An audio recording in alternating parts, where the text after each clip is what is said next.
First of all, congratulations. You made it.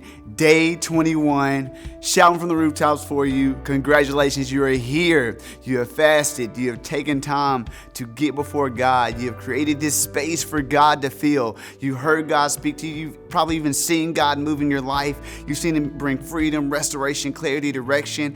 And it is just January. Get ready for the rest of this year to be a harvest of the time and the seeds that you have sown during your times of devotion, during those 3 times a day, during that giving up those things that weren't adding life and adding those things that built life back into you.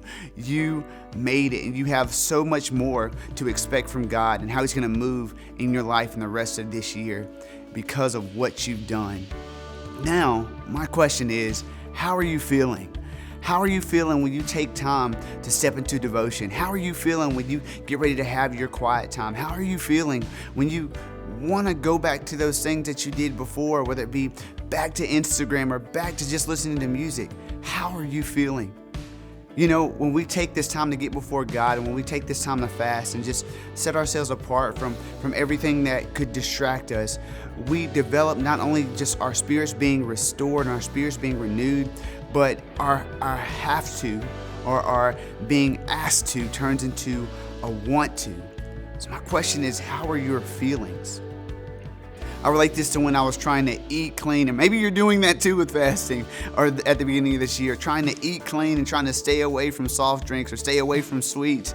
And at first, it seems nearly impossible, you know. It's like, man, I really don't want to give this up, and I really don't want to just stay eating the things I know are going to help my body. But then over time, as I continually eat those things that are going to build me up and stay away from the things that are going to hurt me, stay away from sweets, something started to happen. You see, when I tried to go back to eat the sweet, it was too sweet.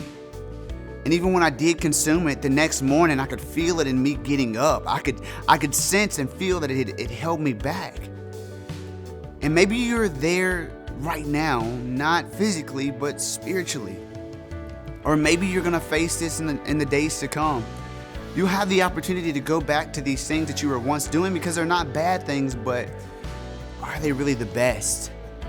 And that's God's heart for you and for me, the best. Things that'll continue to add life to us. Why? Because not only do we need that life, but the others around us need that life. Our family, our workplace, our friends, our neighborhood, our home, they need that life. And so since you've created this space for God to move, you've created this space for God to feel on a daily basis, my charge to you is to fight for it. Fight to keep that space open. You fight for that prayer time in the morning. You fight for that middle of the day slum where, you know what, I'm not doing this on my own. I'm going to seek you, God, because you're right here with me. You didn't clock out at devotion. You're right here with me. Fight for that time of reflecting on the day and thanking God for how He moved and asking for His help for the things that didn't go the way that you wanted them to. But my encouragement to you is to fight for those things. Fight for that time for God to feel.